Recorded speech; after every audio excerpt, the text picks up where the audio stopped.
And that's County Executive Steuart Pittman.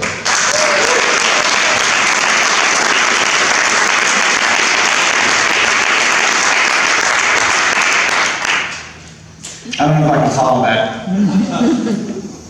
That was one of the best speeches I've heard in a really long time, because it was about something that we all care about. But really, I agree 100%. This is a historic moment.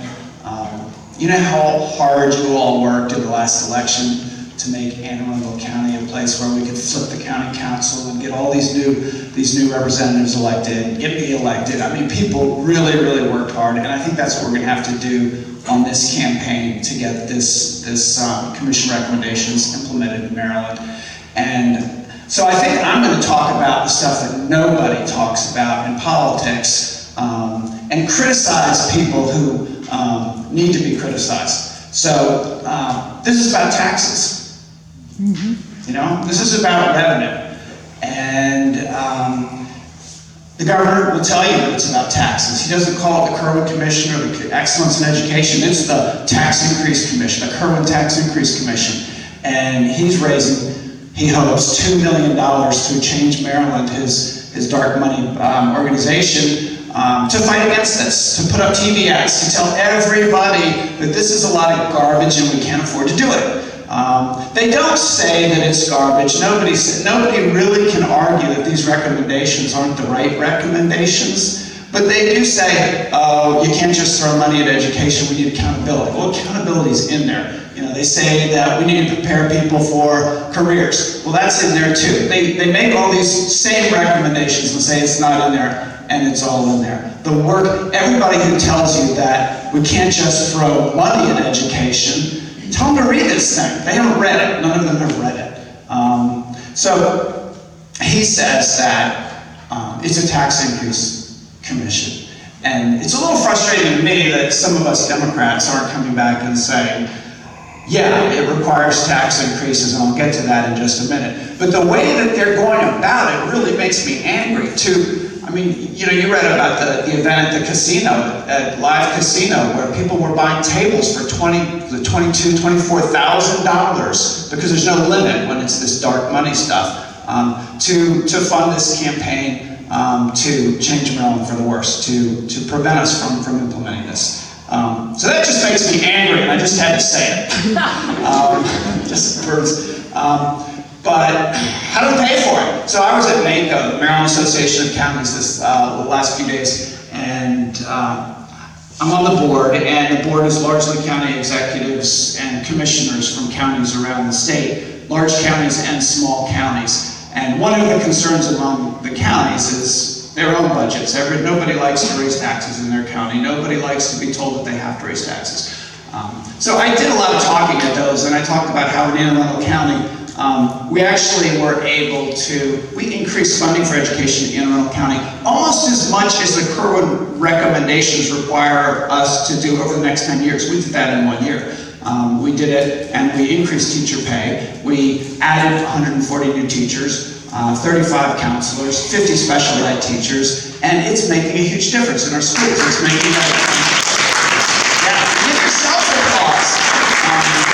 Because the only reason we were able to do it is because we had 7 budget town halls and you all showed up and you said we had to do it. And so then we did it, and everybody kind of expected it to be coming because we talked about it a lot. We said we were going to do it. The newspaper supported it. And then, I don't know if you read, the fall survey from Anne Arundel Community College asked people how they felt about the increase in their property taxes and their income taxes that we did to be able to fund what we did for schools and public safety. And that 70% said they were okay with it, as long as the money goes where we said it would go, and it has gone there. So that's the story I was telling to these other county executives, and I was telling everybody around NACO that, you know, you really can talk about revenue. People understand that we're the ones who pay for schools, so take them on.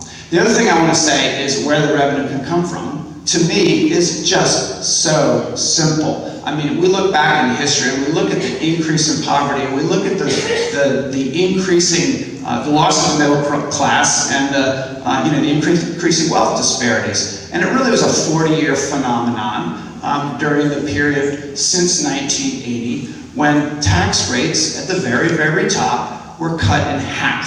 So people in the top 5% in America pay a half of the income tax rate that they did 40 years ago. And then most recently, every single tax reform has been cut taxes for the wealthiest, because then the money will of course trickle down to the rest of us. But the Trump tax cut, they say, for the top 5%, they're the only ones that really benefited from it. And nationally in 2020, I've read $145 billion going into the pockets of people at the very top. If you take Maryland, if Maryland is 1/50th, which we know it's a lot higher because we were just told we had more millionaires than anywhere, so it's really much more than 1/50th of that $145 billion. There's your $3 billion right there. And they're not asking us to fund $3 billion in the first year. We work our way up. The money to fund all of this is sitting there right in the pockets of the people who got it from the Trump tax cut at the very, very top. So I think that's what we should be talking about. I think that's how we fund the Kerwin recommendations. And the money is there, and it's not going to be a big change because they just got it put in their pocket. They haven't really spent it yet, let's say. Okay. So I think we can do this, but I think we have to really be, we have to know what's in there. We have to get on social media, as all of you probably are, and we have to really advocate for it. And you know, everybody else has talked about how important it is. I mean, to me, it goes deep as well. I have 2 kids in the Anne Arundel Public Schools. I have a sister who spent her career teaching and decided to come back. She was actually a school designer in a national organization. She's come back to Anne Arundel County and is teaching at Annapolis High School. And I gotta say, it's killing her. It's 180 students that she teaches, no time whatsoever to plan. She's constantly working. She's, you know, we want to like have a family dinner on Sunday night. No, she's got way too much work to be able to do that. And I don't know that she can survive any longer than the new teachers survive, which is on average, you know, 3 years and they're gone. If we don't do something and make it possible for teachers to not only be compensated well, but to have time in their day, as this recommends, to be able to plan, to be in a job like any professional, so that you work a 40-hour week or even 50 or 60, and have time to plan and do all the work. We are failing the kids the way it is now, and we have to step up and pay to fix it. So I'm glad you're all here. Let's get to work.